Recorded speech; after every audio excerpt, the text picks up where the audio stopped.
The preservation of and increased access to the 92nd Street Y Humanities Audio Archives is generously funded by the National Endowment for the Humanities.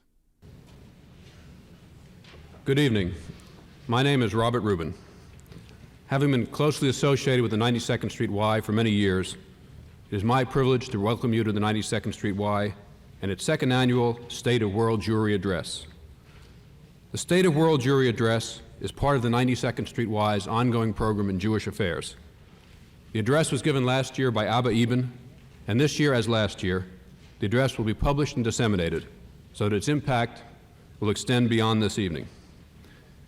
This evening's speaker, Stuart Eizenstat, though only 38 years old, has had an active career in the practice of law, in politics, and in writing, and is extremely well qualified, both by his political involvements and his involvement with Jewish affairs, to comment on the problems of the Jewish people today. Stuart Eizenstat was educated at the University of North Carolina and Harvard Law School, clerked for the Chief Judge of the District Court of Northern Georgia, served on President Johnson's White House staff, served on the political campaign staffs of Hubert Humphrey, Andrew Young, and Jimmy Carter, and finally held one of the most prominent positions a practicing American Jew has held in our country when he served from 1977 to 1981 under President Carter as Assistant to the President for Domestic Affairs and Policy. In other words, he was the President's chief advisor on domestic policy. President Carter once commented that if he had to have only one White House staff member, it would be Stu. You know, he may have said the same thing about other staff members, but in any event, he certainly said it about Stuart Eizenstat. Stuart Eizenstat has worked actively and sometimes of necessity quietly on Jewish affairs throughout his career. He was the administration's chief negotiator on the Arab boycott bill, which made it illegal for American companies to participate in the Arab boycott of Israel. He developed a program to assist in the resettlement of Soviet Jews in the United States, and he personally interceded to secure the expeditious process of Jews fleeing from Iran. His father is a biblical expert, and the Eizenstat children both attended Jewish day school in Washington. Stuart Eizenstat has served as vice president of the Atlanta Bureau of Jewish Education and on the board of directors of the Atlanta Jewish Community Center, and he presently serves on the board of the United Synagogues of America and the Jewish Publication Society, and lectures nationally on behalf of Israel Bonds. He also writes a regular column for the Jerusalem Post. As you can see, Stuart Eizenstat delivers this lecture from a unique perspective of a committed Jew who has served at the very center of the United States government.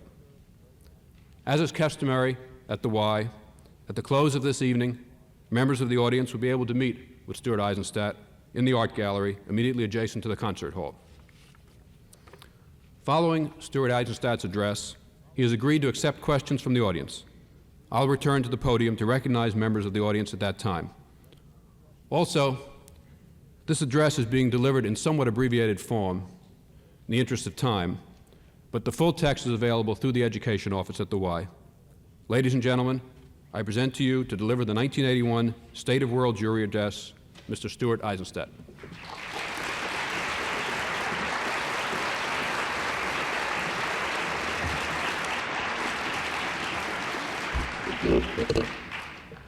Thank you very much, Bob, for that generous introduction. Ladies and gentlemen, as we enter the last part of the 20th century, world Jewry is in a true state of crisis. Well, you ask, I had to come out on a night to hear that. What else is new? After all, this is a description which could be applied to the Jewish people at virtually every point in our 3,000-year history. We've survived slavery in Egypt and twice seen our temple destroyed, overcome captivity in Babylonia, lived in exile from our biblical homeland for 19 centuries, been dispossessed from Spain and the Inquisition, suffered horrible pogroms in Eastern Europe and Russia, been treated like second-class citizens in large parts of the world, suffered history's most unspeakable crime, the Holocaust. We've had to fight every day to protect our reborn homeland, and even now anti-Semitism lurks just beneath the surface. With this past as prologue, and with our comfortable Western affluence, together with Israel's military might, how can I say that we're in a state of crisis? It is because, for the first time, Jews live in three diametrically different states at the very same time in history. In each instance, facing not only our traditional enemies, but grave internal strains, and with tensions and suspicions among and between the three parts of the Jewish world. The first part lives in Israel, having real power over its destiny for the first time in 2,000 years, but with the greatest diplomatic isolation since its modern creation.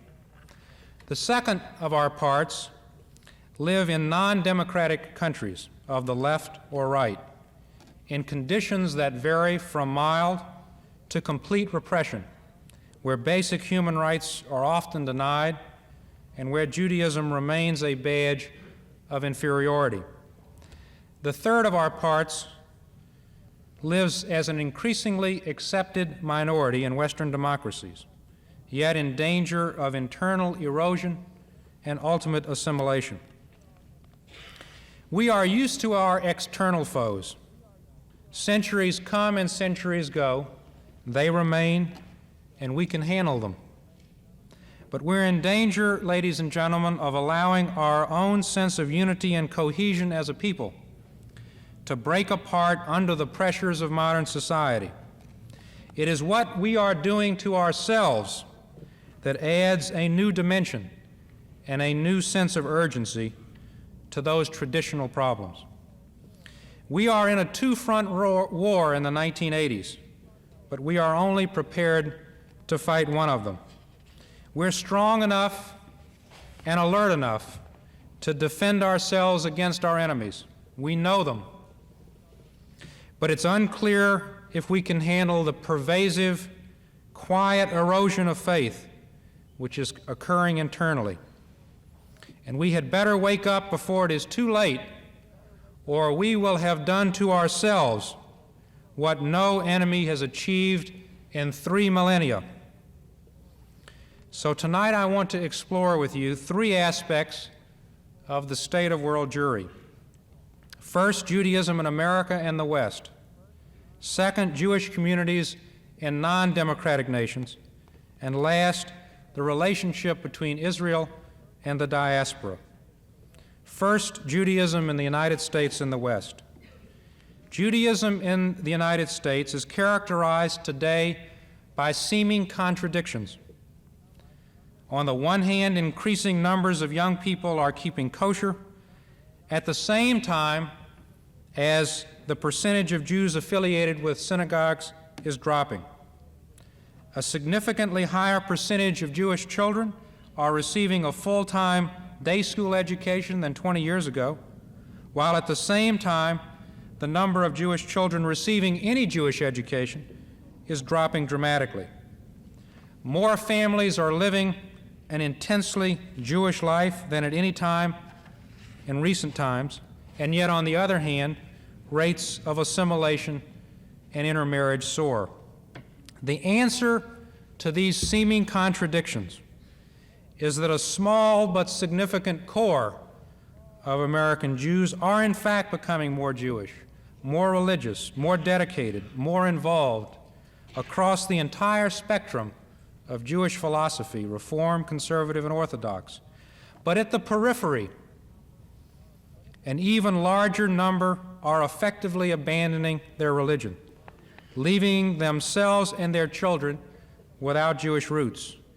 We're like a large corporation with two divisions, one small and prosperous, vibrant and dynamic, but the other much larger, on the verge of bankruptcy and threatening to sink the entire enterprise, unless that smaller division can become the core of a new, more energetic, but distinctly smaller and different venture. Unless we are galvanized into action, we are on the path to becoming, in the next century, a Jewish remnant within a remnant. Yes, vital, dedicated to our tradition, but so statistically small that we may be insignificant in the life of this country and in the life of the Jewish people worldwide. Most of us have been following the trends in America.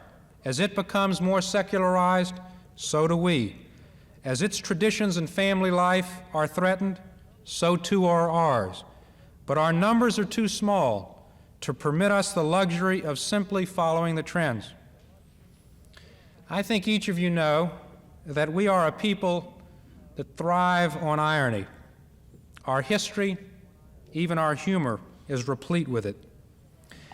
But the ultimate irony of our long 3,000-year history is that we are undoing ourselves as a religion at the very time that our country is giving us an unparalleled opportunity to practice our faith in freedom and tolerance. How ironic that we were able to put down deep, rich roots in the inhospitable earth of Eastern Europe, but we don't seem to be able to do it in the fertile soil of America.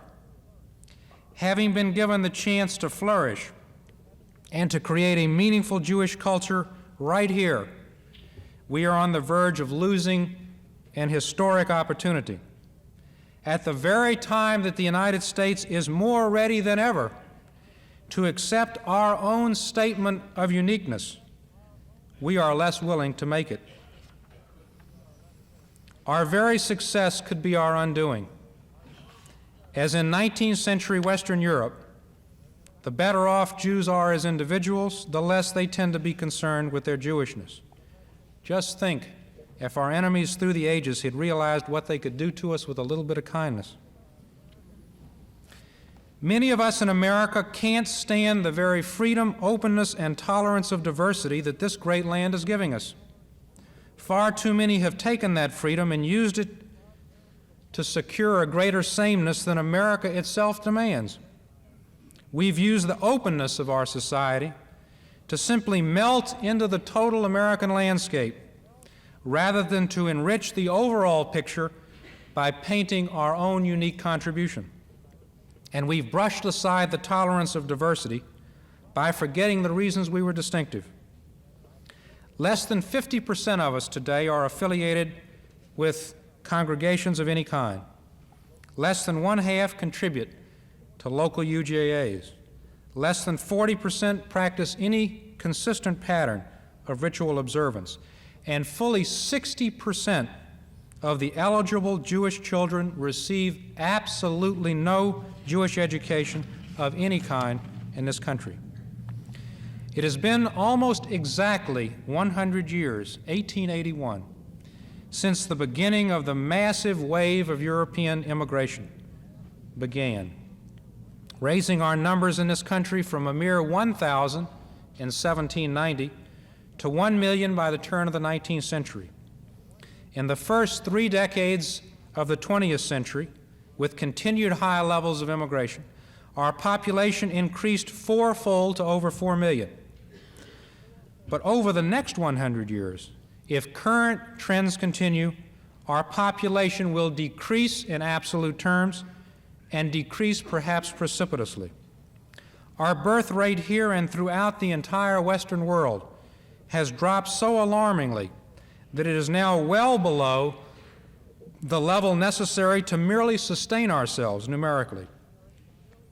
In order to maintain our number of 5.8 million in this country, we would need an average of 2.1 births per family, but our birth rate averages only 1.5%, far below that of any other segment of the American population. Jewish women get married later, have more frequent childlessness, fewer children, longer intervals for birth than any of their non-Jewish counterparts. In no Western diaspora nation is the Jewish birth rate sufficient merely to replace our population, except in South Africa. As if these declining birth rates were not enough of a self-imposed threat, the rate of intermarriage has skyrocketed. Between 1900 and 1920, only 2% of the marriages involving Jews were outside the faith. Between 1940 and 1960, only 6%. only 6% as of 1960. It rose to 17% between 1960 and 1965, and in the last 5-year period studied, 1968 to 73, it was 32%, and it is undoubtedly close to 40% today. In Western Europe, it is roughly 50%, and in some Western European countries, an absolute majority. Again, the ultimate irony, as our social acceptance grew, as barriers to our entrance to college and professions fell, as we were able to become more involved in the mainstream of American life, the rate of outmarriage climbed commensurately. Our very success in upward mobility has helped sow the seeds of our downfall as a cohesive people. We've tried to convince ourselves, in the face of these figures, that this really wasn't that serious by arguing that, well, most intermarriages resulted in conversions by the non-Jewish spouse to Judaism anyway. But that's simply not the case. More recent studies show that only about 25% of the non-Jewish wives of Jewish husbands convert. Most of their children receive far less Jewish training or upbringing compared to families where the spouse has converted or where there is an all-Jewish union. For example, only about 15% of these couples where there's no conversion belong to a synagogue. Only 25% of their children get any Jewish education, and only a minority have any bar or bat mitzvah. Most parents of mixed marriages with no conversion simply raise their children with no religious identification at all. But importantly, mixed couples where there is a conversion are more consciously Jewish and observant on the average than even all Jewish families. As if all these problems weren't enough in America, maintaining Jewish cohesiveness has become even more difficult because, like other Americans, we've become enormously mobile. Clustering has always been an important ingredient in maintaining cohesion, but Jewish enclaves have been broken up. Jews now live increasingly in Sun Belt cities with small Jewish communities or within largely non-Jewish neighborhoods in other communities. In this city, New York City alone, in a 7-year period during the 1970s, 300,000 Jews left. And only a half of those of us between 25 and 39 lived in the same city in the 1970s as we did in the 60s. And I, by the way, contributed to that figure. This mobility and dispersion has bred a rootlessness and a lack of community. Jewish institutions can't find central locations to serve the increasingly fragmented community. Jewish couples don't want to invest their emotional resources in activities around Jewish institutions when their next move may come so shortly. Our mobility has weakened our allegiance to Jewish neighborhoods and to Jewish institutions. The family is in trouble in our Jewish community in this country, and when the family is in trouble, Judaism is in trouble. Jewish marriages are no longer immune from the disease of the growing American divorce rate, now approaching 1 in every 2 marriages. This year alone, over 10,000 Jewish couples will be divorced.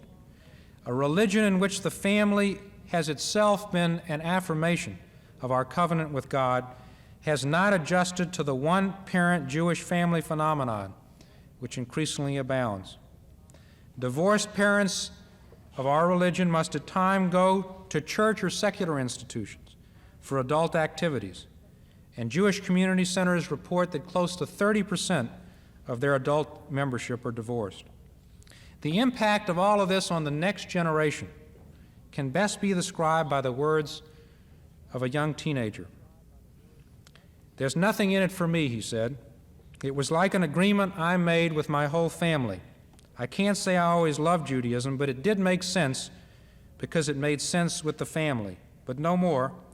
When they got divorced, they said it was all right to forget everything that had to do with the family, and one of those things was being Jewish."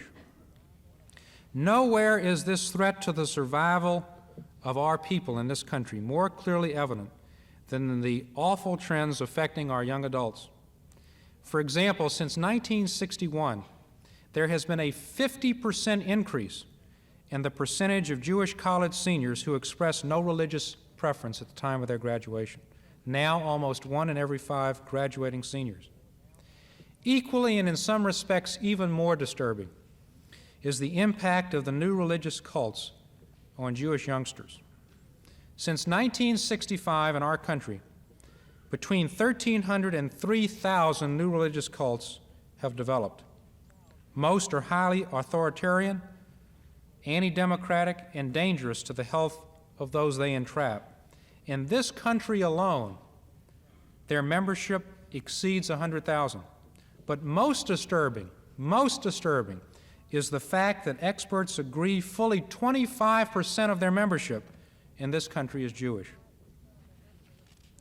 Those Jews attracted to idealistic socialism 50 years ago, or to the radical student groups in the 1960s, find the cults of today outlets for a sense of purpose they are not finding in formal Jewish institutions.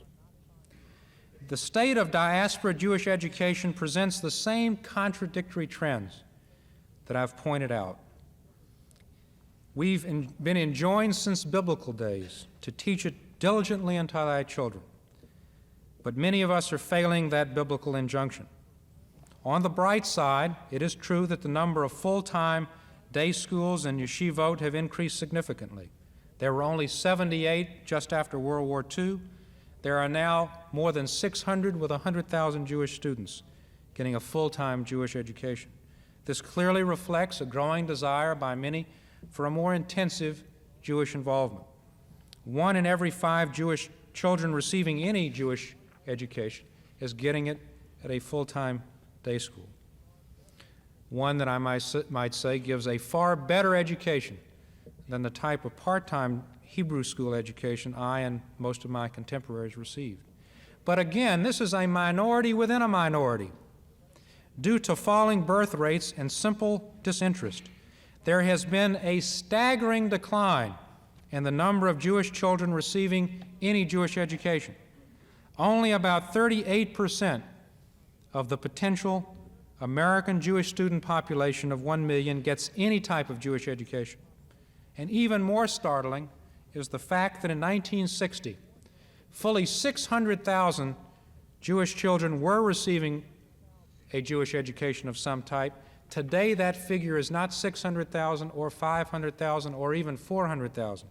It's 350,000, a drop of 250,000 in a 20-year period. All of the converging trends that I've just mentioned, rapidly falling birth rates, increased intermarriage and assimilation, constitute a clear and present danger to the continued maintenance of Judaism among large parts of today's American Jewry. One respected demographer has projected that at current birth and intermarriage rates, there'll be less than 1 million American Jews when this country celebrates its third bicentennial in 2076. And even more optimistic demographers, although they do not see the decline as being this precipitous, think there will be a decline of fully 2 million out of a population of only 6. The question which these disturbing trends raise is whether in the second 100 years in which you and I are embarking on America, we can continue to live the good American life and be good Jews at the same time. What distinguishes our time again from the diasporas of the past, what makes our challenge a particularly difficult one, is that we are being permitted to live so freely in the world of non-Jews. Even in countries where in the past we were permitted to live in relative peace, we were not permitted to live so freely outside our own world. Now that we are, can we learn to live simultaneously in two worlds? I believe that we can. No one can claim there are easy answers to how, but here are some thoughts. First, we must create a sense of community, a feeling of belonging, an intensity of involvement and emotion in a cold and computerized world, with our synagogues and temples and our rabbis who lead them the focal point. If the central religious institutions in our life cannot provide meaning to the lives of Jews in this country, they will seek meaning elsewhere. These places of worship must be transformed into relevant institutions which attract Jewish families and Jewish children because they have something to say about the questions that we're all asking. People want answers, and our rabbis had better be prepared to answer them. Rabbis must see their role as only beginning on the pulpit, not ending with it.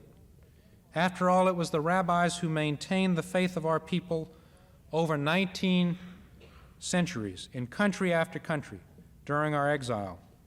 It is they who must help make Jewish meaning relevant in America.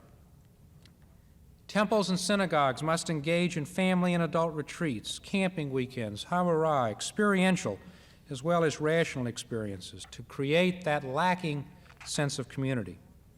We cannot perpetuate our religion for long divorced from our synagogues and temples.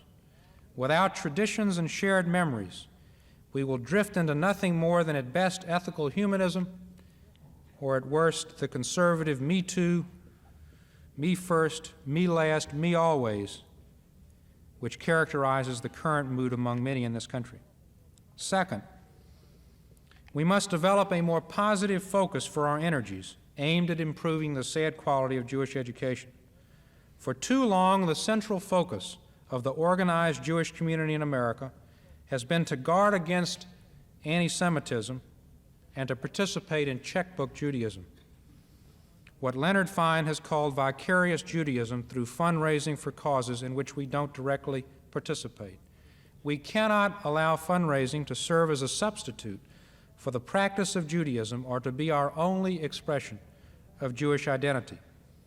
We have all united around Israel's crises or around the threat of anti-Semitism, which threatens our good life in America, but we have not rallied around the solution of the quiet crisis in our own midst. And therefore, we must shift resources to our own self-preservation. Obviously, I'm not saying we should forget the problem of anti-Semitism.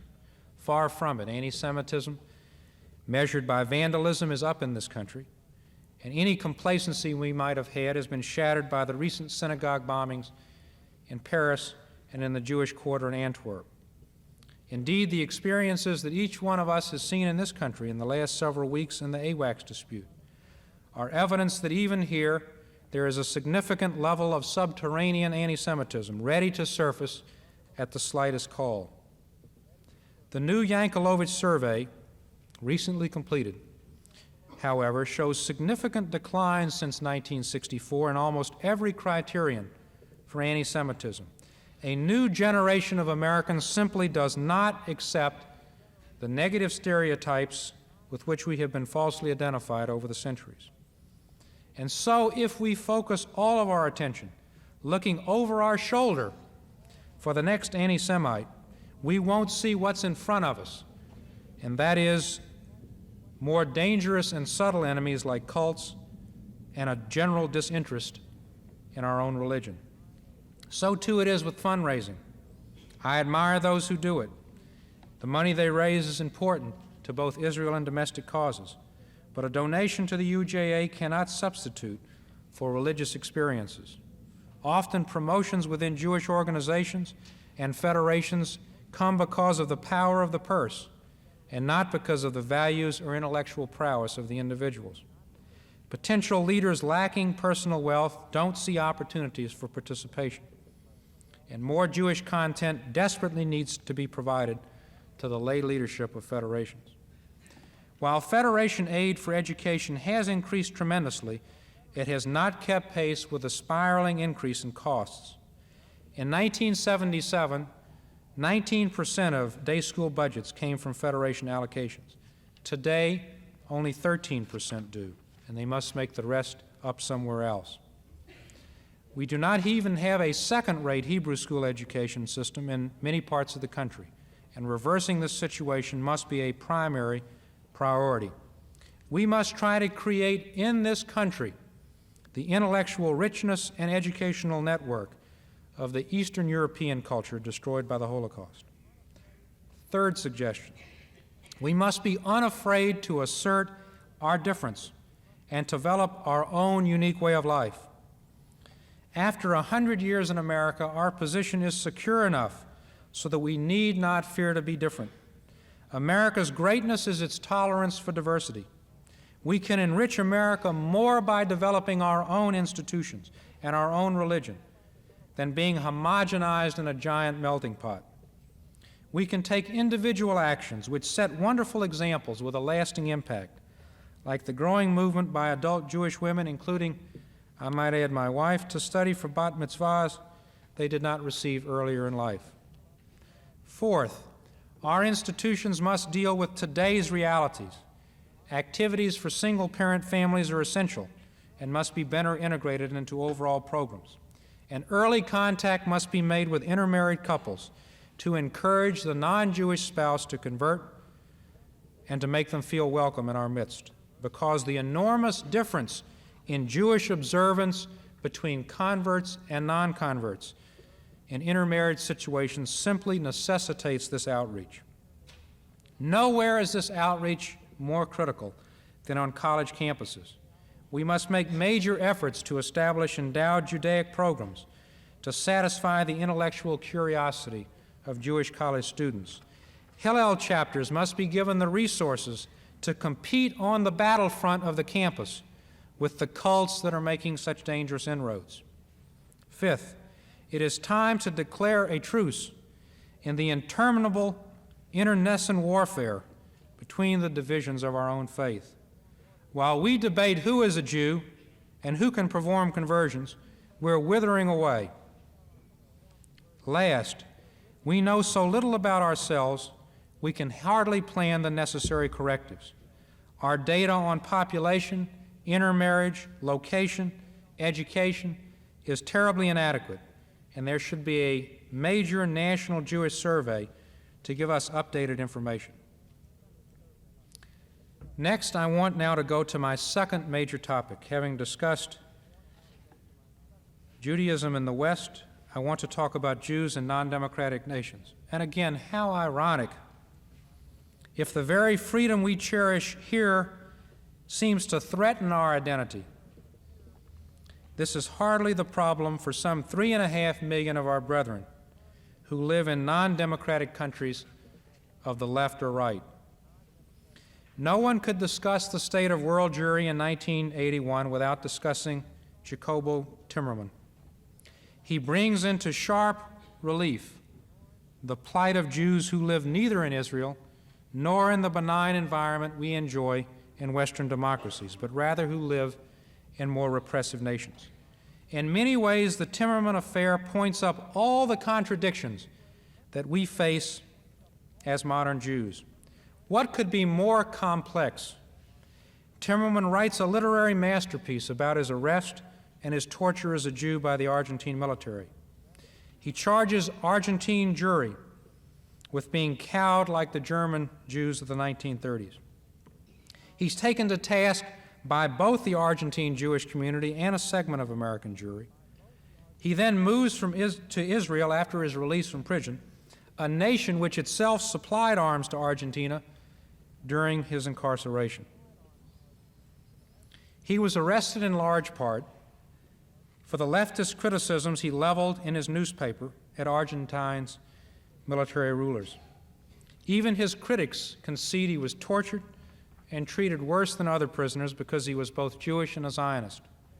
They concede that during the mid to late 1970s, at least 8,000 persons were arrested and disappeared in Argentina, a disproportionate percentage being Jewish, and that, as even one defender of Argentina conceded, and I quote, "Anti-Semitism is endemic in Argentina, as it has been since the 1930s at least, and is especially prevalent in some army circles, which can accurately be labeled fascist." And yet, among his most vocal critics have been some members of the American Jewish community. Why has one who has suffered been more vilified than those who have inflicted the suffering?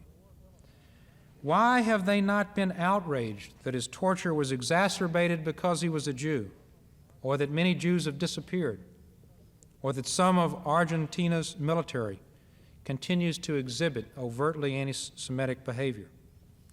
It is because Timerman's mistreatment by the military in Argentina flies in the face of the distinction that certain neoconservative Jews in this country have attempted to make between human rights violations by left-wing totalitarian nations unfriendly to America and right-wing authoritarian countries friendly to this country. If the Argentine government were found to be flagrantly anti-Zionist and anti-Jewish, it would denigrate the basic distinction to their foreign policy outlook. Now, one need not be an uncritical admirer of Mr. Timerman. One need not accept the broadside attacks he has leveled against the Argentine Jewish community, or be uncritical of his failure to link or to deal with the link that he had with David Graeber, who allegedly helped fund left-wing terrorists in Argentina.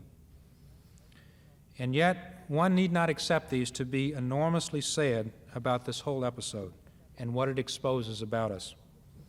On the one hand, it's a vivid demonstration of the secularization of American Jewish life, because his Jewish critics have chosen to make light of the clearly anti-Semitic overtones to his torture in order to make a political point in defense of a foreign policy view. At another level, it demonstrates the trade-offs we must make when we seek to judge Israel's conduct as a modern nation-state against unrealistically high ethical standards. Yes, Israel has supplied arms to Argentina, and yes, those occurred during the very time Jews were disappearing. But we should pause before we criticize to ask whether this may have led and may lead to better treatment for Argentina's Jewish community. While it is painful to see some of the nations with whom Israel has close dealings, it is far more painful to recognize she's driven to those relationships because so many other nations refuse to have anything to do with her at all. The last point that the Timerman affair has raised is the status of local Jewish communities living under repressive regimes and what our response should be as American Jews. Some 750,000 live in Latin America, the majority in Argentina. Enormous care and sophistication is necessary. Each country must be dealt with separately and on its own merits. We can make every effort to inform local Jewish communities in countries like Argentina of the dangers we see from outside and embolden them to feel that they are not alone if they choose to act. In countries like Iran, with which I was directly involved, we can and must go even further and urgently encourage and assist with immigration to Israel and America. And parenthetically, unless there is a change in the policy of this administration, we are in danger of having some of those very Iranian Jews who are here now returned very shortly to Iran, which would be an absolute travesty. But after all of this, we must generally heed the admonition of the local Jewish community if they believe that vocal public criticism from American Jews will only worsen their plight in their own countries.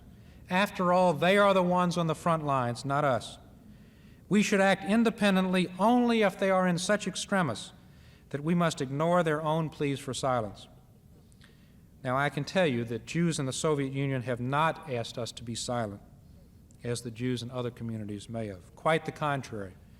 Our organized vocal outcries have put public pressure on the Soviets that has brought results far beyond our initial expectations. During the 1960s, only 9,000 Jews were allowed to leave. During the 70s, the total swelled to over 220,000. The story of Soviet Jews is one of the most important and exciting and exhilarating in our whole history. It's a story of a modern reawakening of a Jewish consciousness in tens of thousands of people whose government has tried to stamp out every vestige of every religion. It is a story of enormous courage of conviction, of Jews risking life and property to practice their religion or to emigrate to Israel or the West. Their conviction to be free serves as a reminder to those of us already free to use our freedom to practice that which they are prohibited from doing. But, ladies and gentlemen, there are limits to the effectiveness of this public pressure. It can only be fully effective to release Jews from the Soviet Union if it exists within a climate of decent relations between this country and the Soviet Union. Because the Soviets control the spigot on Jewish immigration as a political lever. During better times and better relations with this country, immigration will rise dramatically. When they believe there's something practical in it for them, they will increase Jewish immigration, as they did in 77 and 78, up to a maximum of 51,000 in 79, when they were hoping for a SALT treaty and trade concessions. But it will slow down and drop when relations chill as they have now, and it is now down to an annual average of only about 5,000. No one at this late date should be naive about Soviet intentions. They will take every advantage afforded them to exploit every weakness in every country to its maximum around the world. But Jews everywhere have a particular stake in finding ways in which tensions can be moderated and mutual accommodations reached. Certainly, détente must be reciprocal and mutual, but it remains the best way to secure the release of our people from their Iron Curtain bondage. One must deal with the Soviets with a stick and with a carrot, one to deter aggression when they may be tempted, the other to encourage positive behavior. And in our desire to support the former, we in the Jewish community have often forgotten the importance of the latter. The Jewish community, in my estimation, made a serious misjudgment in 1978 and 1979, while immigration levels were high and SALT was pending, by failing to urge President Carter to waive application, not to delete it, but to waive application of the Jackson-Vanik Amendment upon satisfactory Soviet assurances of continued liberalization in immigration, which would have led to additional trade with the Russians. The refusal to broaden trade relations at this time, together with de facto Senate rejection of SALT, sent the Soviets a signal that they would receive little for continued Jewish immigration. So why should they do it? To get something, we must be prepared to urge our government to give something which the Soviets need, but which is also consonant with America's national interest, trade and arms control. One of our most important goals in the balance of this century is to secure the release of every single Jew who wants to leave Soviet Russia, of whom best estimates say there are 1 million. As we now examine the State of World Jewry, the third and last topic that I want to discuss is the relationship between Israel and the diaspora. No more troubling issue confronts us than this one. As last year's speaker said in another context, Abba Eben, I am especially concerned with the matter of Israel-diaspora relations, which are today in an authentic condition of crisis. Since the destruction of the First Temple, there has been a diaspora, Jewish people living outside the Promised Land. It's been the greatest blessing of our lifetime, yours and mine, to see the rebirth of the modern state of Israel. The prophet Jeremiah, who beheld the destruction of the First Temple and the initial exile of the Jewish people, stated in majestic terms the hope of return. Behold, I will bring them from the north country and gather them from the uppermost parts of the earth. With them even the blind and the lame, the woman with child and her that travaileth with child. As a great company they shall return hither. They shall come with tears of joy, and with supplication will I lead them. This Zionist ideal held that those living in exile should return, should make Aliyah to the land we left 2,000 years before. Israel has grown remarkably in little over 30 years, from a nation of only 650,000 to over 3.1 million, significantly through immigration, but generally immigration from lands of oppression and relatively little from the democratic West. She has taken as gospel the prophecy of Jeremiah. She has taken in Jews regardless of age. She has taken in the blind and the lame, without respect to their physical condition or economic status, the only nation on the face of the earth without such immigration restrictions. Modern Israel is now 33 years old. While she has grave problems, we should not let those problems obscure her enormous achievement. She remains in jeopardy of attack, yes, but with our new peace treaty with her strongest Arab neighbor, that danger is less threatening than the past. She has triple-digit inflation, yes, but her economic growth and exports and technology have taken her in one generation, something I'm not aware any country has been able to do, from an underdeveloped country to a mature economy. She's more diplomatically isolated, yes, than at any time since her creation, in significant part because of the impact of petrodollars and OPEC oil on the attitude of the nations of the earth. But at the same time, she has a brighter prospect, I believe, of ending that isolation because of her own tenacity and military might, and because, together with the support of the United States, she's simply demonstrated she is here to stay. Yes, she's lost 350,000 and perhaps as many as 500,000 who have left Israel, so-called Yordim, many of whom have moved to this country, and many of whom perhaps drove you here by taxi tonight. And yet, her population continues to grow, and she still has a net population inflow. And for all the religious mishigas which we see over there, over issues like digging at the city of David, Judaism is being lived out in Israel as nowhere else in the world. I want to focus on the relationship, however, between Israel and the diaspora, and not Israel itself, because I believe it is in serious and indeed desperate need of clarification. Israel's modern lifespan is that of a young adult, 33 years.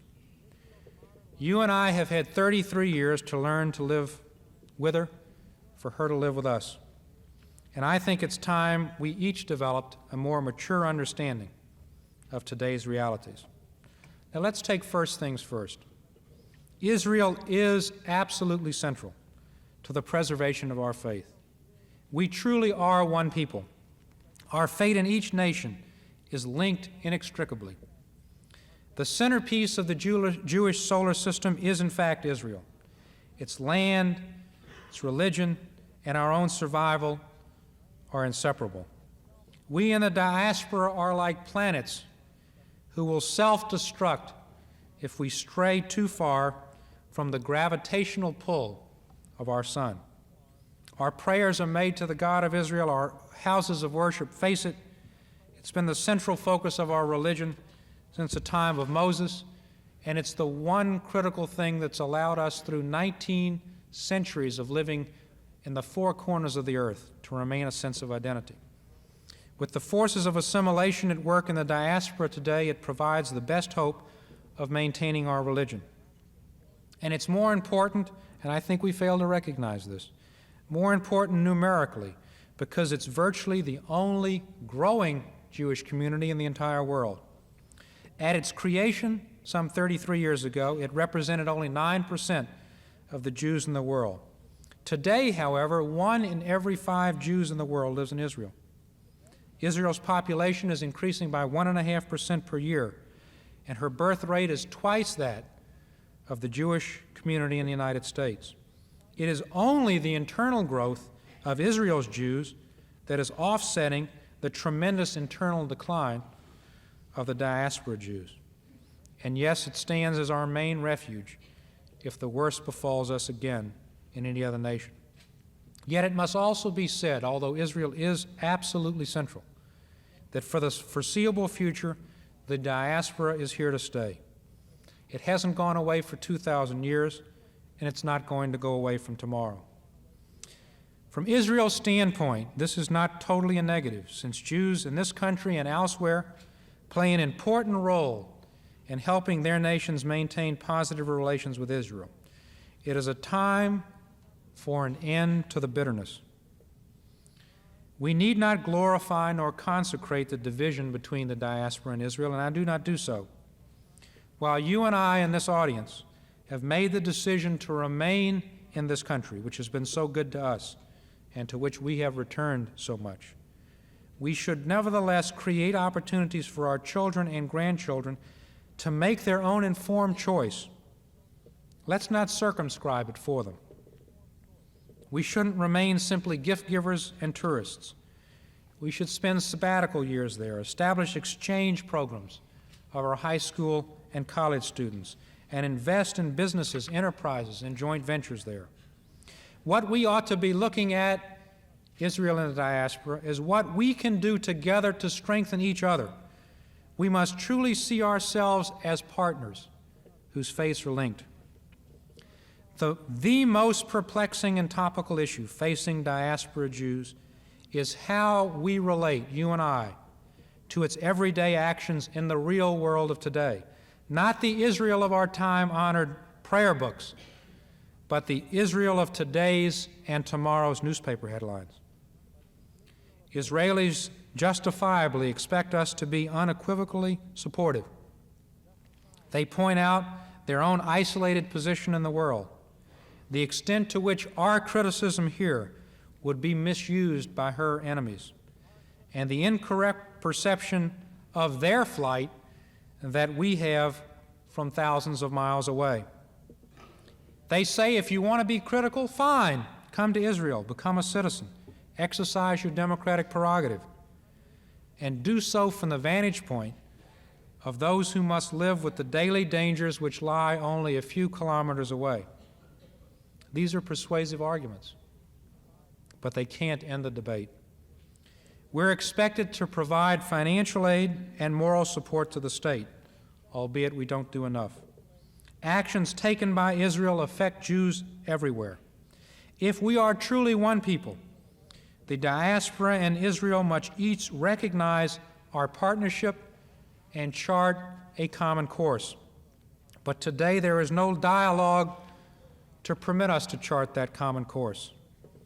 That we here do not do enough to fulfill our end of the partnership does not relieve Israel from her share as well. I've been particularly troubled by the private views expressed to me of some American Jews who have told me they believe Israel uses American Jewry but doesn't take it seriously. What Israel does on a day-to-day basis has a direct impact on you and on me. The Yankelovich poll concluded that there is a significant relationship between anti-Semitism and negative attitudes toward Israel, and that, I quote, any dramatic reversal in American attitudes toward Israel could have a significant impact on attitudes toward Jews in America. This close correlation gives us a direct stake in obviously maintaining this positive relationship. Moreover, there is an important extent to which Israel's actions demonstrate to world Jewry whether Jewish values are compatible with the realities of world geopolitics, whether Judaism has something to say in a Machiavellian world, indeed whether a modern nation-state can function on Jewish values. Only Israel can answer those vital questions, and her answers to those questions will have an important impact on our ability to retain the alliance of Jews in this country and elsewhere, on our ability to instill in Jews pride in their tradition and in our modern reality. Because Israel is, in the words of Rabbi Irving Greenberg, the Jewish people's fundamental act of life and meaning after Auschwitz, the way in which that act of life plays itself out on the world scene is of critical importance to Jews everywhere. For the first time since the biblical era, and let's think of it that way, for the first time since the biblical era, the Jewish people have moved from a position of powerlessness during 2,000 years of exile to a position of power and control over our own destiny in Israel. How we exercise that power in the secular world of politics is a test of the ethical and religious precepts of our own religion. Rabbi Greenberg again put the issue directly. Spinning out ideal values, he said, will now be seen as empty blather if those values cannot be realized in daily life. If Israeli society fails, then the credibility of Judaism drops, and Jewish values will be seen at best as glittering generalities that do not work in the real world. How then should we Jews in the diaspora deal with the actions of modern-day Israel? I believe, ladies and gentlemen, that our response must recognize one very basic distinction. Those actions taken by Israel which directly affect us as a people, what I call peoplehood issues, and those taken by Israel as a sovereign nation-state, which indirectly affect us. On both, I believe we have a right to comment, to be heard, to be taken seriously. But the expression of that comment should differ based on that distinction. Let's first take up the peoplehood issues. Here we can be vocal, since public comment does not threaten Israel's national security. Let me give you several examples of what I mean today by peoplehood issues. Agudath Israel, one of the Israeli government's coalition partners, has obtained a pledge of support to change the law of return as part of the coalition agreement. As all of you know, under current law, Jews who emigrate to Israel are automatically qualified as citizens. Under the proposed change, the only converts to Judaism who would be eligible for this automatic citizenship would be those converted to Judaism by Orthodox rabbis according to strict halakha. I greatly respect Orthodox Jewry. It is essential to have true believers to maintain our faith. While no one can be certain we modern Jews will survive assimilation, we can be darn certain in 1,000 years they're going to be Lubavitchers. They've helped all of us recognize the importance of our tradition, of the need for more religious education and more practice. But, for an Israeli government to give sanction to the views on conversion of one branch of Judaism would give a predominance to religious over secular law, contrary to the basis upon which Israel was founded, and would create the deepest of divisions in the world Jewish community. No government in Israel should act without this fully in mind. Another peoplehood issue, and a related one, is the status of conservative and reform rabbis and Jews in Israel. Ladies and gentlemen, it's an issue we simply cannot brush aside any longer. Non-Orthodox rabbis cannot officiate at marriages, conversions, burials, and their synagogues and temples are not officially recognized. Friends of ours in Jerusalem were harassed recently when they tried to organize a conservative service for the high holidays, and signs were put up outside the hall telling people that their prayers would not be heard if they prayed there. Gershon Cohen, Chancellor of the Jewish Theological Seminary and next year's Speaker on the State of World Jewry, has noted that a country in which the Jews found refuge and haven from persecution of all kinds is going to be the only Western democracy that imposes religious restrictions on Jews and on the administration of the Jewish religion. One leading Reform rabbi put it even more bluntly. Most American Jews, he said, don't want to be second-class Jewish citizens when Israel was established to eliminate the second-class status of Jewish citizens everywhere. They see the absurdity of a land that grants freedom of religion to every conceivable expression of that religion in the entire universe, but fails to grant it to non-Orthodox Judaism. A dialogue is essential between the diaspora and Israel to end these restrictions and establish a true Jewish pluralism. We must make a genuine plea for Jewish pluralism in Israel. Jews of every kind died in the Holocaust. Jews of every kind fought to build a state, and Jews of every kind now support and sustain it. All must feel that Israel will treat them with the same respect. We dare not forget the overriding unity of Jewish faith and modern civilization. Every Jew has a stake in Israel, and for Israel to endorse only one brand of Judaism, indeed one which commands only a minority in Israel, a minority, again, that I deeply respect, deters efforts to bind us together as one people. A third example of these peoplehood issues is the relationship which is developed between the Israeli Prime Minister, for whom I also have deep respect and who has been very gracious to me, and the moral majority headed by the Reverend Jerry Falwell. It was Reverend Falwell who this year received from Mr. Begin the coveted Jabotinsky Award, among whose invitees were those senators that the Reverend helped defeat, and who also received one of the first personal telephone calls from the Prime Minister after the Beirut raid. I fully understand that from the Prime Minister's and from Israel's standpoint, friends must be cultivated wherever they can be found. But from our perspective, such public, visible embraces help give credibility to a group whose positions on many issues may adversely affect American Jews. Their efforts to, in effect, breach the separation of church and state by interjecting prayers into public schools, for example, threatens the religious pluralism which is our greatest source of protection. As I've mentioned, his organization helped defeat many staunchly pro-Israeli senators upon whom the government of Israel had relied. Greater sensitivity to these problems might lead to a more discreet relationship with Reverend Falwell without spurning his friendship.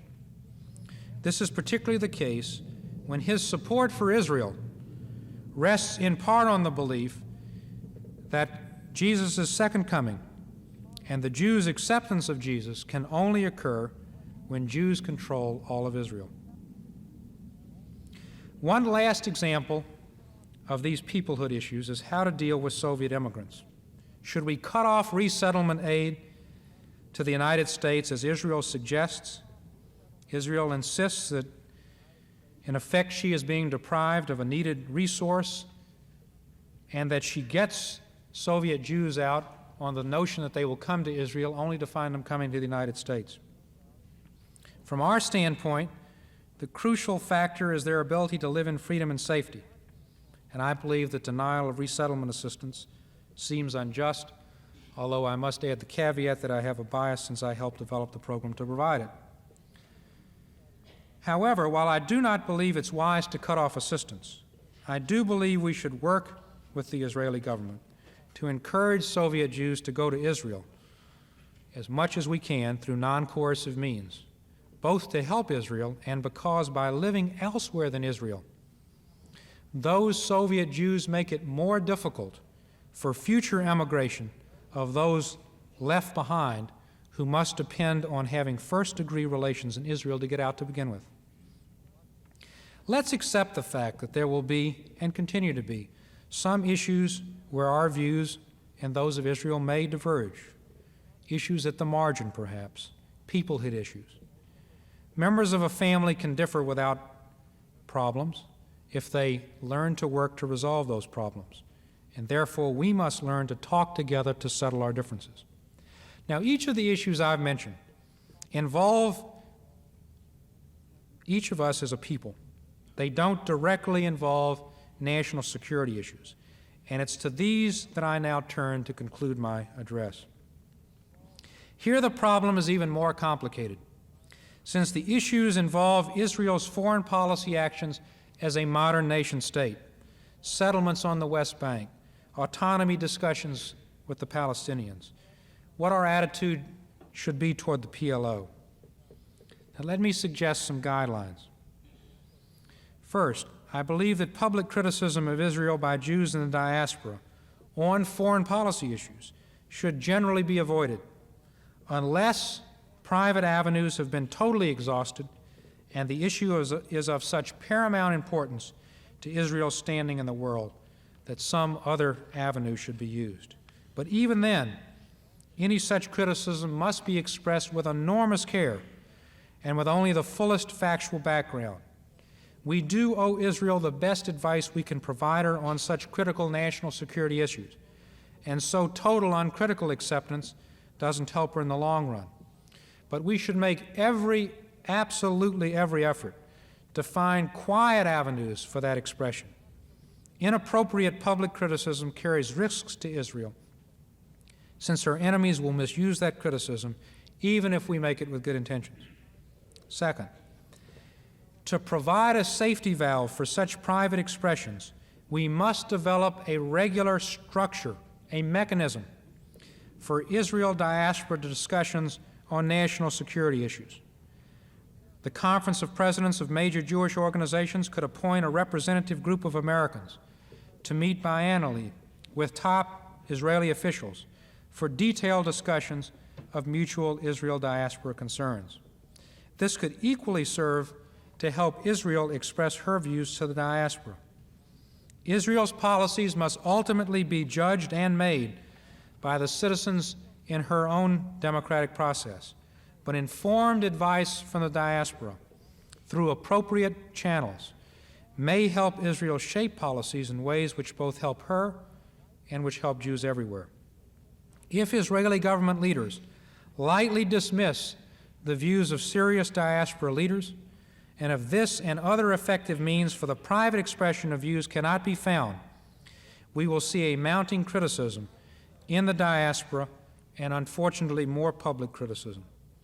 The World Jewish Congress, in a recent report, noted that the sharp internal divisions within Israel on issues involving her national security, quote, have suggested to some diaspora Jews that it's time for them also to end their self-imposed restraint and express their views on these questions as well.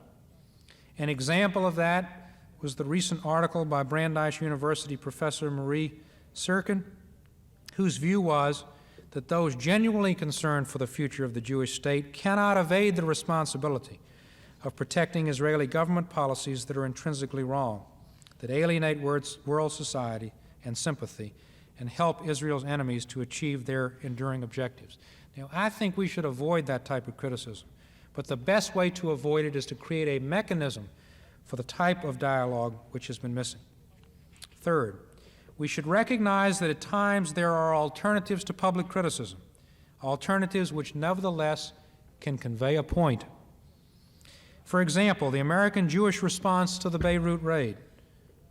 There, the community did not make ringing endorsements, express their regret for the loss of life, but urged that all the facts which led Israel to take the action be examined before world opinion was formed. Such a response helps add to the credibility of the American Jewish community, both among the American people and members of Congress, when we need that credibility on truly critical issues. If we use the same high decibel level for every Israeli day-to-day decision, we will make those who must listen to us tone deaf on the really important matters. Next, we must not hold Israel to an ideal that no modern nation-state can possibly match. Charles de Gaulle once said that the modern state must be a monster, by which he meant it must take actions at times for reasons of national security which are coldly objective and even brutal. One need not accept this rather Machiavellian approach of de Gaulle's to recognize that while we want, and Israel wants, to have Israel meet the highest ethical teachings of our religion, this is not always possible when her enemies refuse to abide by similar precepts. There's nothing in the Jewish religion which glorifies national suicide. Israel has the same right to survival and to national defense as every other nation. We've had more than enough martyrdom, ladies and gentlemen, in our history. And I think we should remember that our history has shown we can be effective warriors as well as gentle scholars. For every Rabbi Akiva, there has been a Bar Kokhba.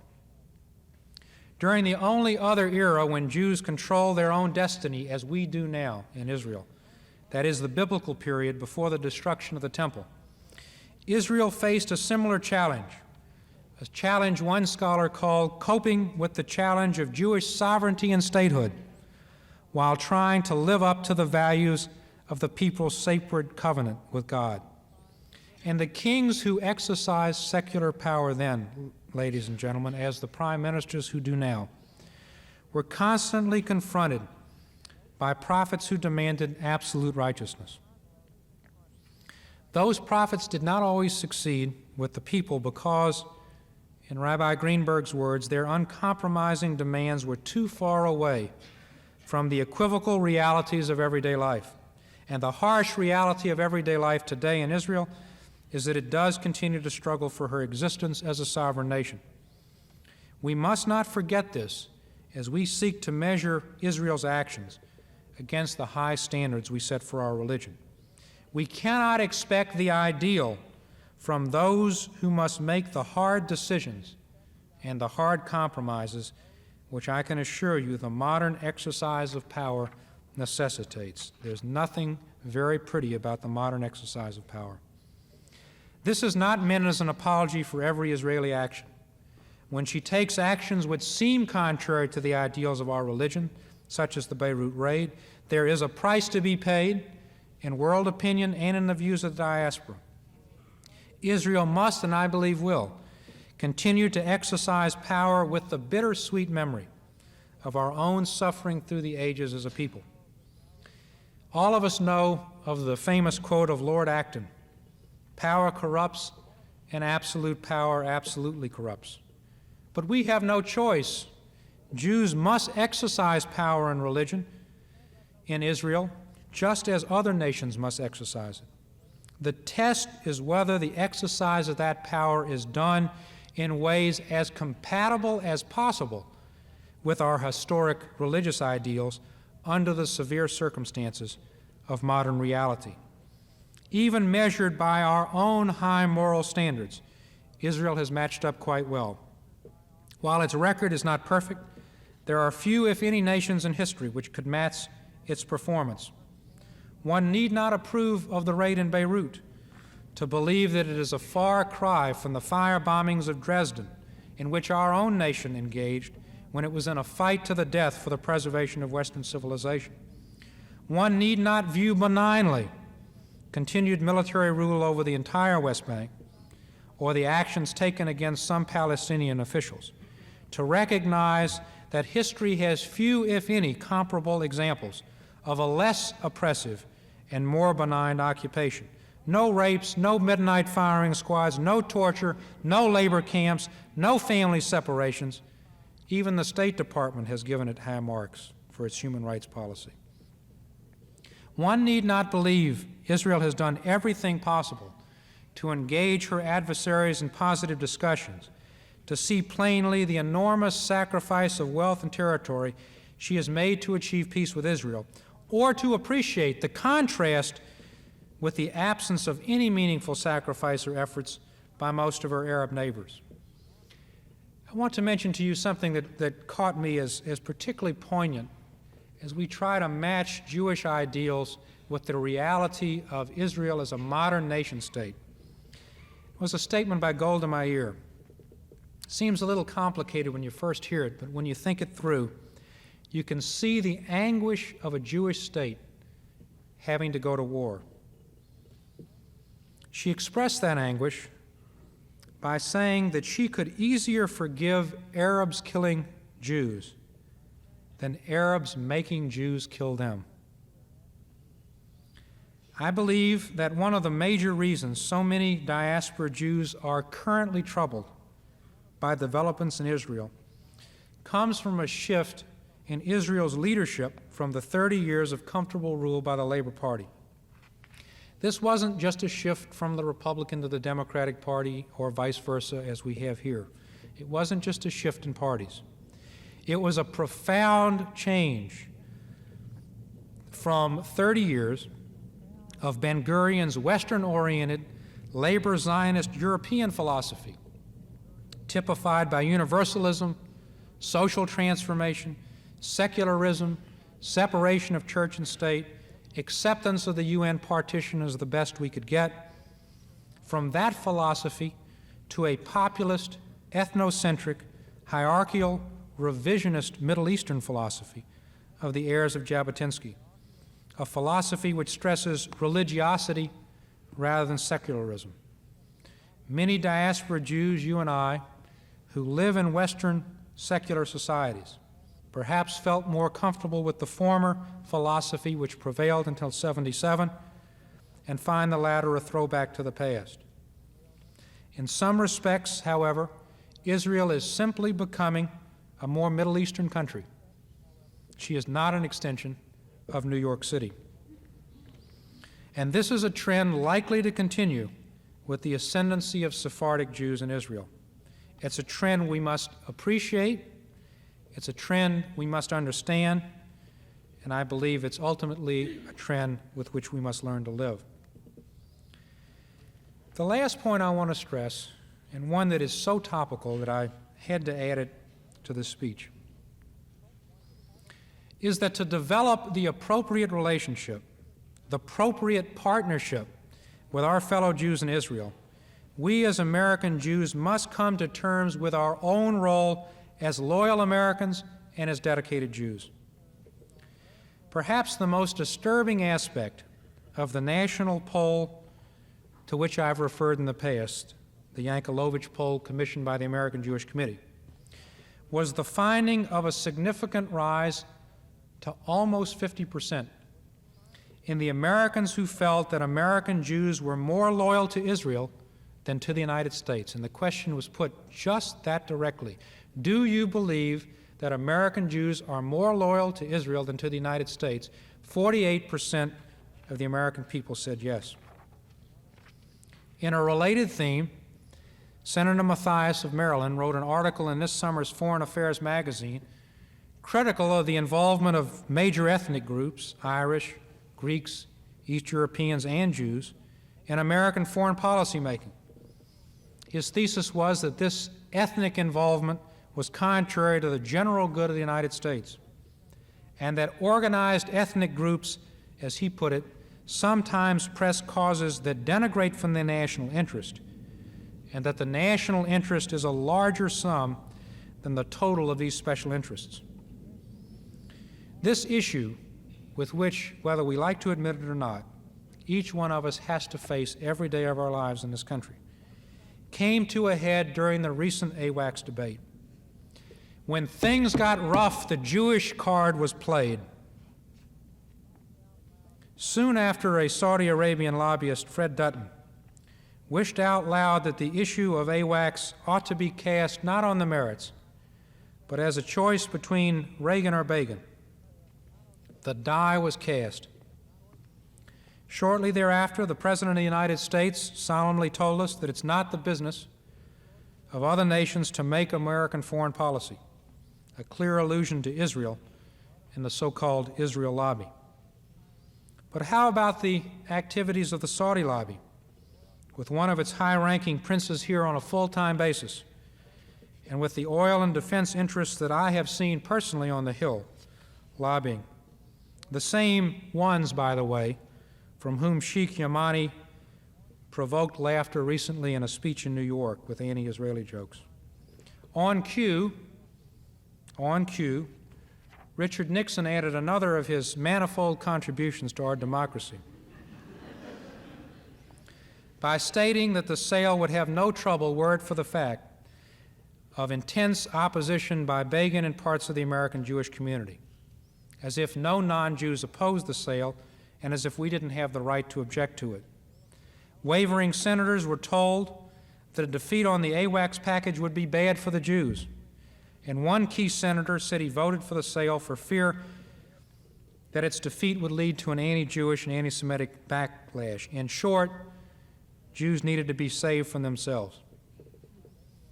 Members of Congress have told me personally that they were alarmed and are alarmed for the first time in their public careers by the anti-Semitic overtones that they were hearing for the first time from their constituents. Now, all of this has clearly put us on the defensive. It's not enough, ladies and gentlemen, to hope that this problem will evaporate with the passage of time, because it involves a basic dilemma. Let me suggest some general principles in closing this address to deal with this fundamental problem that each one of us, you and me, must face each day as we live in this wonderful country.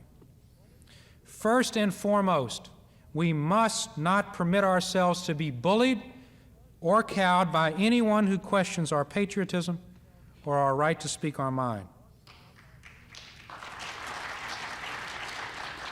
We have a right to be heard. There may be a price, yes, there may be a price to be paid in terms of charges of dual loyalty, but that is a price which is a small one compared to the costs of silence. The chief rabbi of Great Britain, who was in this country recently, stated that it was incomprehensible to him how Jews in Great Britain could ever think of so visibly objecting to an issue like AWACS, on which their government was involved. Well, I'm proud we were not silent. I'm proud we've learned the lesson of the Holocaust, where our general silence will always haunt us. There is a view among some of the foreign policy makers in this country that they can speak for the national interest while others only speak for narrow interests, that foreign policy should be shielded from the rough and tumble of internal political considerations. I might add that a similar view was held during the Vietnam War, where we learned the hard way that the best and the brightest do not always define the national interest in the most appropriate way. This business about nations not interfering in our foreign policy making. Nations always conduct their foreign policy in ways to try to induce other nations to act in ways beneficial to them. What's the purpose of a foreign policy if not for that? Right now, we are attempting to persuade our NATO allies of the need to accept Pershing missiles in their soil. The European community urges us to lower our interest rates. And to take a ludicrous example, the Mexicans lobby to get us to accept their tomatoes. Foreign policy always is made by countries in ways that try to influence other countries to act in ways beneficial to them. Second, and equally important, however, as U.S. citizens, we must pick and choose carefully only those foreign policy issues of real importance to Israel in which to be deeply involved. We cannot go to the well too often, or we will find there is no water left to drink. We must always define our involvement in terms of the national interest of the United States, but we are entitled to define that interest just as much as anyone else. And that's what I believe the Jewish community did, and in an honorable way in the AWACS debate. You know, there was talk about a fear of losing. The notion that, as I mentioned, one senator said that if, in fact, the sale was blocked, that it would be bad for the Jews. Well, if we succeed in successfully pressing our case on a particular foreign policy issue, it won't be because of the inordinate power of some mythical Jewish lobby. It will be only because the American people are convinced of the merits of the case in terms of this country's national interest. We should not fear winning, and when we lose, it will be because the American people and our elected representatives simply didn't share our view of this nation's interest on that issue. Last, we must have a mature recognition of the realities of American politics, and I'm going to lay it on the line right here. Some in our community wrongly imply that any vote by any American lawmaker, contrary to their definition of Israel's interests, brands that person as at best anti-Israeli and even worse. I can tell you in the real world of Washington, we make enemies rather than friends with such an attitude. There is a genuine reservoir of broad support for Israel among the vast majority of our elected officials. Overly intense political hyperbole is generally counterproductive for any group in American society.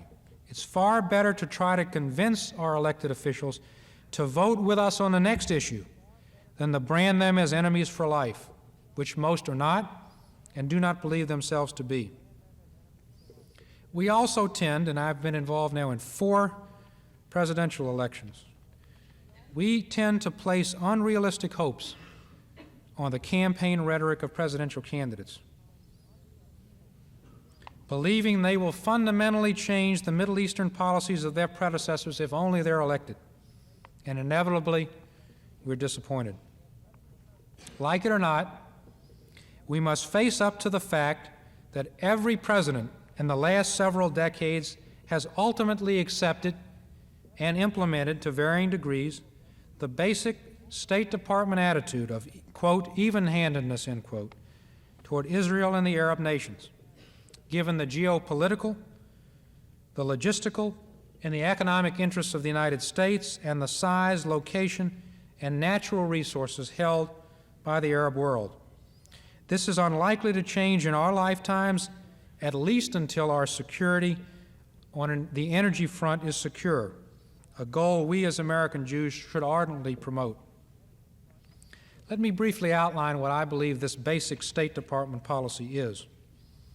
It's economic and military support for Israel's survival and security, yes, but it's also her withdrawal to roughly her pre-1967 borders with some adjustments for defensive protection of the West Bank.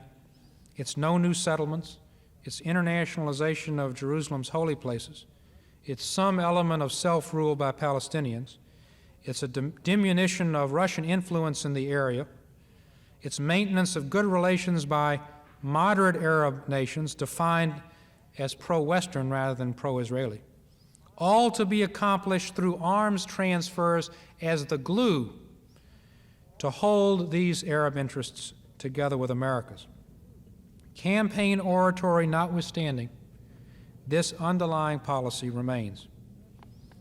A recognition of these tough realities need not temper our opposition to various elements of this policy, but it should make us and it should make Israel realistic about what can be attained and the costs, albeit often necessary to incur, of attempting to change this framework.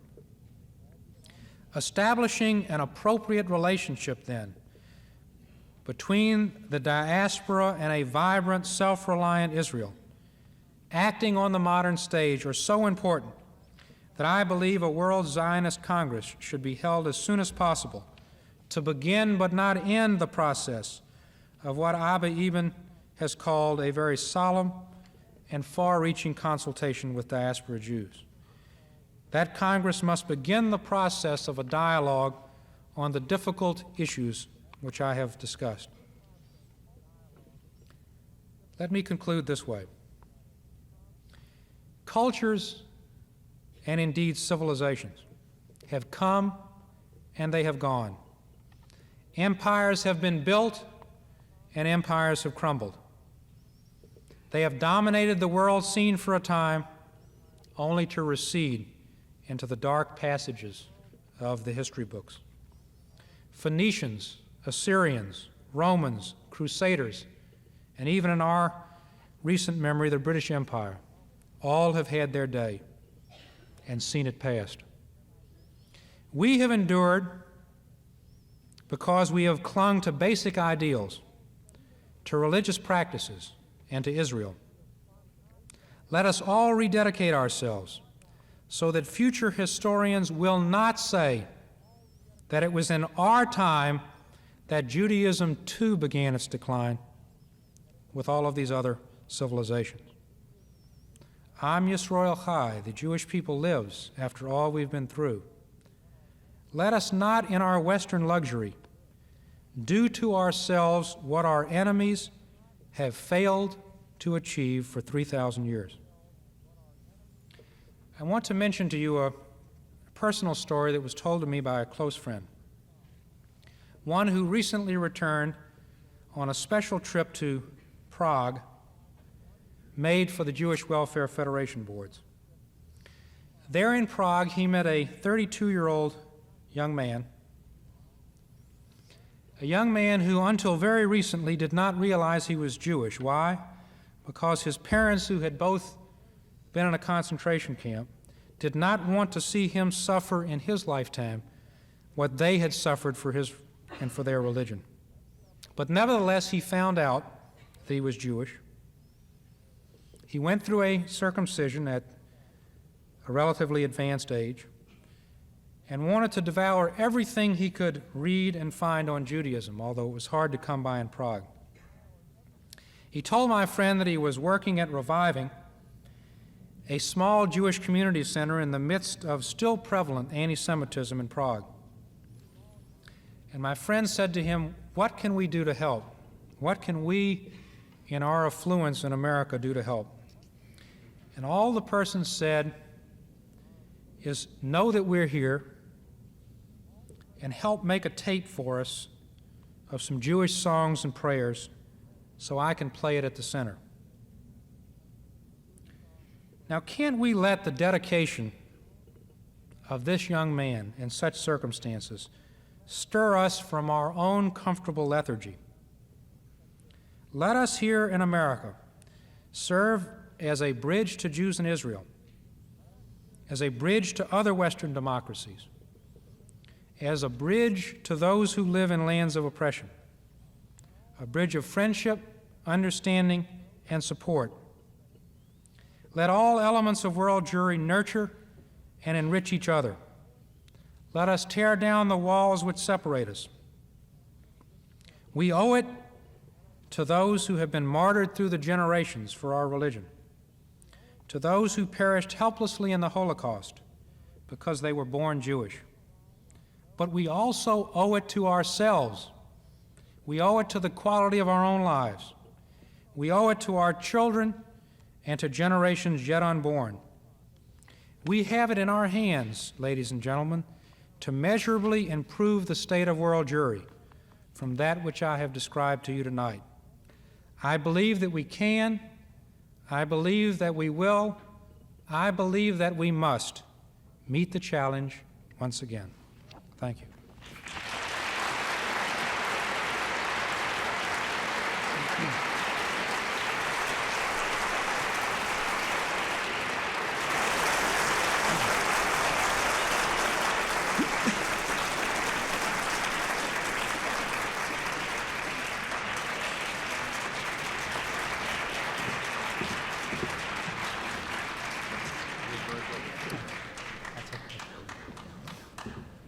Stuart, thank you very much. You fulfilled the promise of combining a deep commitment to Jewish affairs with the experience that you gained in the Carter administration and your deep involvement in political affairs. What we'll do now is we'll entertain questions. I'll recognize people in the audience, repeat the question, and then Stuart will respond. Would anyone like, we'll do that for about 15 or 20 minutes, then we'll adjourn to the reception room next door. Would anyone like to start off? Yes, sir.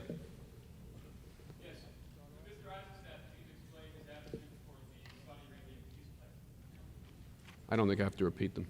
Okay, I think everybody heard that. The question was the attitude toward the Saudi Arabian peace plan.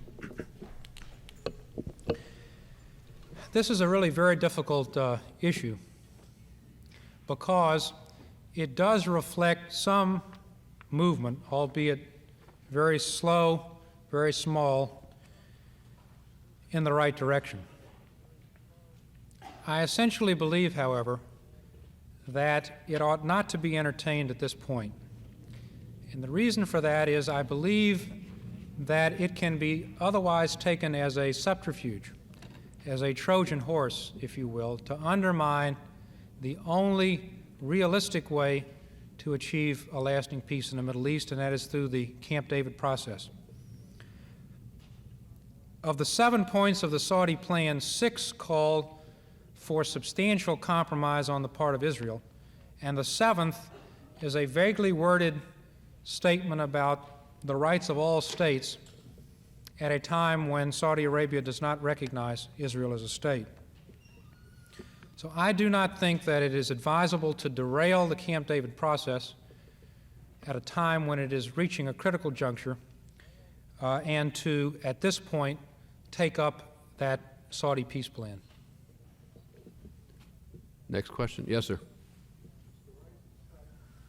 Can I comment on the presumed significant shift of Jewish votes from Democrat to Republican in the 1980 election on the basis that the Democratic Party, in the eyes of those Jews, is not the friend of Israel and the Jewish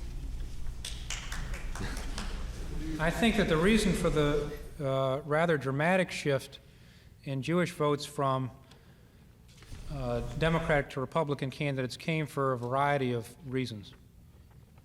The first was that, at least since 1972, there has been, I think, too much of a flirtation by some parts of the most liberal and left-wing elements of our party, only some elements, with anything that has the adage national liberation in front of it. And I think this has justifiably made the Jewish community uncertain, and I think that it has to end, and I think that it will end, and that the Democratic Party will again make it clear that we can see through pure semantics. Second, I think it has occurred because there has been a rather profound shift in the Jewish community as well as elsewhere in America in political attitudes from more liberal to more conservative, as Jews and others in America have reached middle class and upper middle class status and see the government less as an aid and a helper to enter the mainstream of American life and more as one who is taking their tax dollars to help those less fortunate. That is a trend which I decry. It is nevertheless one which is happening, and consequently one sees that a similar shift. Third, it occurred because of a series of events during the Carter presidency, the call early in the president's term for a Palestinian homeland, the sale of F-15 planes, the UN resolution, all of which sent signals to the Jewish community that they felt they did not want to receive. And I think it is fair to say that they sent that signal right back. Other questions? Yes, sir. Mr. Eizenstat, do you consider it conceivable that under certain circumstances an Arab state on the West Bank would live in peace with Israel? And do you think that Israel can survive as a state without peace with the Arab states? I ultimately think that Israel has more to gain than anyone from peace. When one talks to Israeli economists, for example, they will tell you that regardless of what government is in power, there's simply no way to deal with 100% inflation when you've got a country which is spending some 40% of her budget and her gross national product on defense. So she obviously has a tremendous stake in peace. But of course, it always has to be asked, peace at what price? And that gets to the first part of your question. One of the great concerns that a number of observers, far more acute in Middle Eastern policy than I, from the Israeli point of view, have in the autonomy concept, which Israel agreed to a few years ago, is the question of whether it carries within it the seed of an autonomous West Bank state. And here again, Israel may be in a lose-lose situation. On the one hand, if it grants full and complete autonomy, it may in fact encourage the very development of a state, which I think would be very threatening to her under the conditions that we could anticipate that state having, namely substantial PLO leadership. On the other hand, she can lose in terms of world opinion if the autonomy which was promised in Camp David, which was, quote, full autonomy, end quote, is not in fact provided. And that is why there were many who preferred a territorial compromise in which non-strategic parts of the West Bank were simply returned to Jordan, and Israel maintained its military presence on other parts. I think that the next 12 months, and indeed even shorter than that as we go to the April 82 period when Israel is to return the remaining parts of the Sinai, and in which full autonomy is to be implemented, are going to be the most excruciatingly difficult Israel has had in many years as she tries to square the circle that I've just described. There's no good answer to it. My belief is ultimately that Israel will and must maintain a military presence in strategic areas of the West Bank, but that continued military occupation and military rule of all of the West Bank will ultimately not be in her interest, because she will then have one or two choices. One, she will have to grant some citizenship to those people under her jurisdiction, in which case she dilutes her own Jewishness as a state, taking in 1 million Arabs. Or on the other hand, she has to deny some basic rights to people for an extended period of time.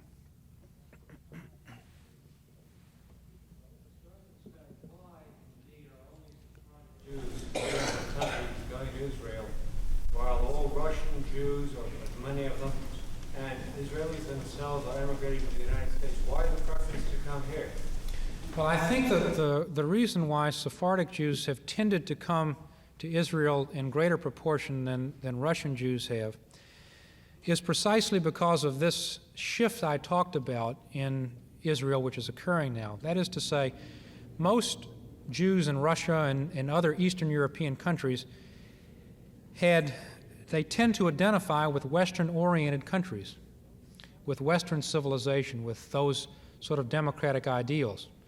Whereas those Sephardic Jews from North Africa and from other Arab countries tend more to identify with another Middle Eastern country, namely Israel.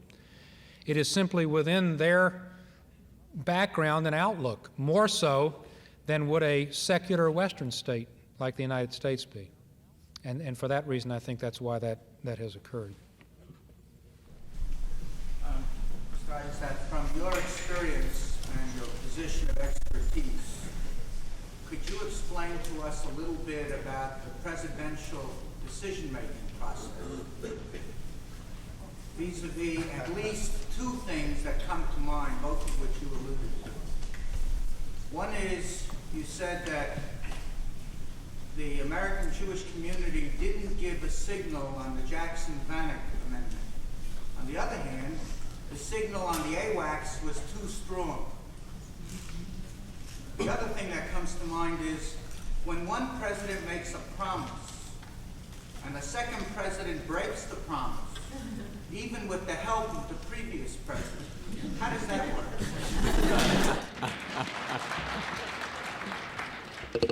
But I think what it does is it works to hold our country in disrepute.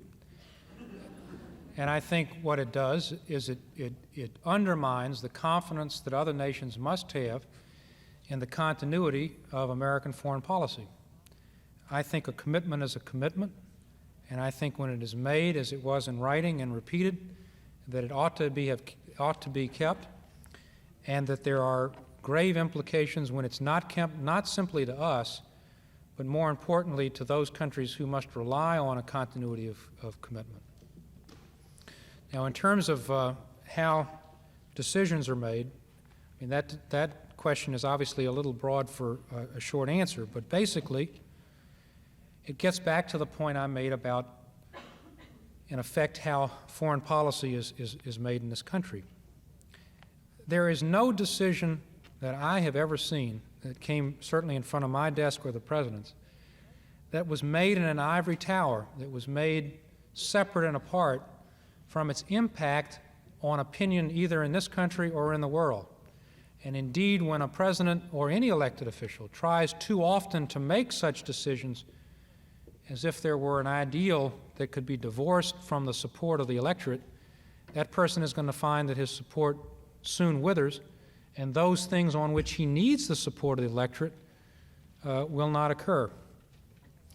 So every decision that every president makes, whether it is on sugar allotments or the sale of AWACS planes, ultimately derives from a mixture of substance, of merits, trying to do what is best in the national interest as defined by a whole array of conflicting advisors who each see the national interest in their own way.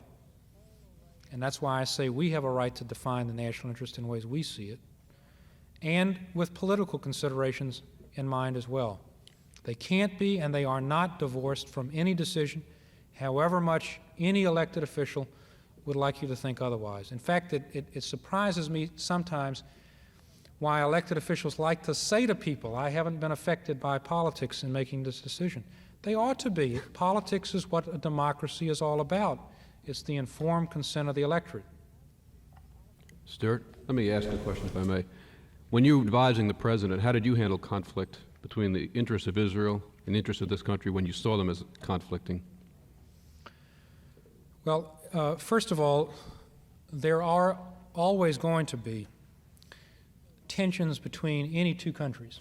And certainly in the United States, where there is a broad bipartisan agreement of the need to maintain some relationship with the Arab world as well as with Israel, those tensions are going to conflict, and sometimes, as we've seen in AWACS, they're going to conflict in a very difficult and embittered way.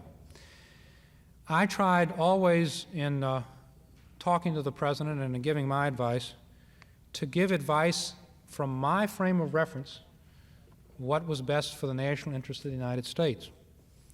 But from my frame of reference, I believe that it is in the best interest of the United States to maintain and to strengthen Israel, which is a strategic asset and ally. And therefore, I had no problem in trying to resolve a dilemma, because I think that there is in fact, a complementary interest which I have as a Jew and which I have as an American.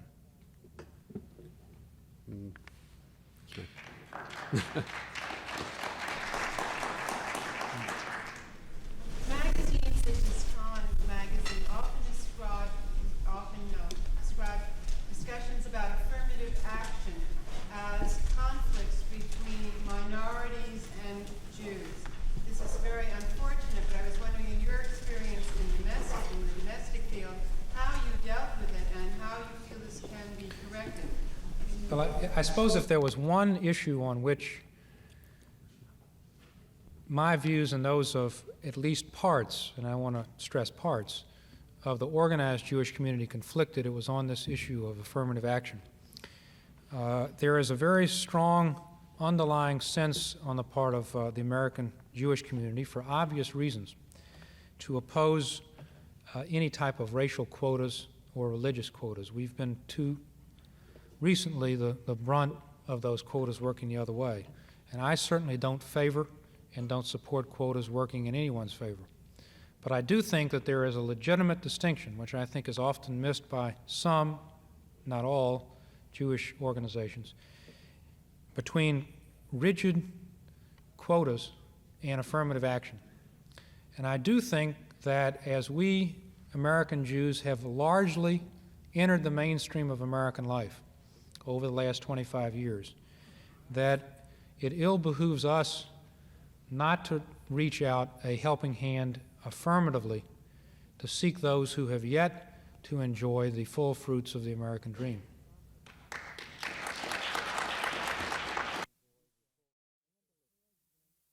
Vandalism, that there has been an increase in anti-Semitic vandalism both here and in the world, as computed by the Anti-Defamation League. That is unquestioned. But that doesn't necessarily mean there is a general rise in anti-Semitism. What it may mean is those fringe groups which perhaps were under the surface for a while because of overall economic conditions and societal conditions now feel it somewhat easier to exercise acts of vandalism as ways of sort of getting back at society. And what we need to do is to insist that the general community act forcefully against those acts of vandalism so it does not give the perception that the general community is condoning those acts. So again, while individual acts are on the rise, I do not think overall that anti-Semitism in the United States is on the rise. And indeed, the thrust of my message is that if we spend all of our attention worrying about anti-Semitism, not again to denigrate the importance of keeping our eyes open, we're going to miss the quiet crisis of the degeneration and deterioration of Jewish life in our midst. And we won't take the necessary actions to focus resources on ways to reverse that, because we'll be looking over our shoulder for the next anti-Semite who's been there and will be there for the next 2,000 years. We're told from off stage that we only have time for 2 more questions. Yes, ma'am. Mr. Eizenstat, how can Israel get a better press in the United States? The question is how Israel can get a better press in the United States. Well, Well, I'm tempted to say perhaps by better press relations, but I won't say that. It can come in a number of ways. First, because I think there is a need to measure what is said in Jerusalem with the impact that it's going to have here. Second, through education of the American people and the American press on what the realities in the Middle East are. There is a rather cozy relationship which exists between some, and I underscore some, of those journalists who report on Middle Eastern affairs and their State Department counterparts with whom they have dealt and used as sources over a number of years. And that also helps add to it. But I must say, by and large, with some exceptions, and some major papers, or at least one major paper is an exception, I think by and large the reporting, certainly by papers like the New York Times, are by and large fairly balanced, and that it's a problem, but we've got a lot greater problems than that one. One more question. Well, yes. It's ironic that the State of World Jewry, the chosen people of God, could be given without a mention of God within it. As Hanukkah approaches, symbolized by the candle that burned 8 days miraculously, that shows what the Jewish community can achieve with the help we get from our Creator when we increase our personal dedication. Is this a question or a speech? This is a question. Okay. We'll finish in a second. If we can do so well by using the help of our Creator, should we be embarrassed to speak of God and to examine how we can increase our personal commitment? What I want to ask Mr. Eizenstat is, with your inside knowledge of the state of world Jewry and the workings of world politics, would you be willing to go down on the record saying that the single greatest contribution that each of us here tonight can make to our people is not any type of political involvement, but rather an examination of how we can increase, no matter what our Jewish identity is today, how we can increase it even further? Yes, I would. In fact, one of the, I think, basic thrust of what I was saying is that we have for too long equated in the diaspora our Jewish identity with checkbook Judaism, with giving to Israel, with participating in, as one commentator called it, vicarious Judaism, that is contributing to causes in which we don't participate, and that what we've got to do is return to basics.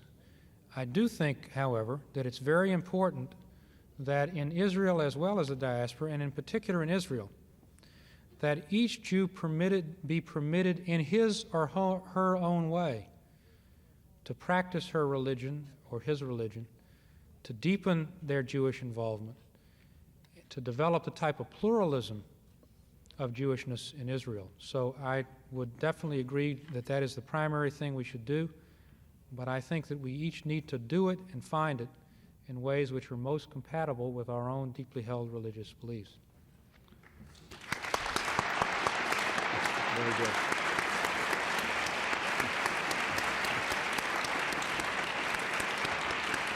Again, just to remind you, Stuart Eizenstat will be in the reception hall next to the auditorium. That was very good. It was very thoughtful. I would have liked to ask one question. Thanks for listening. For more information on the 92nd Street Y, New York, and all of our programs, please visit us at 92ny.org.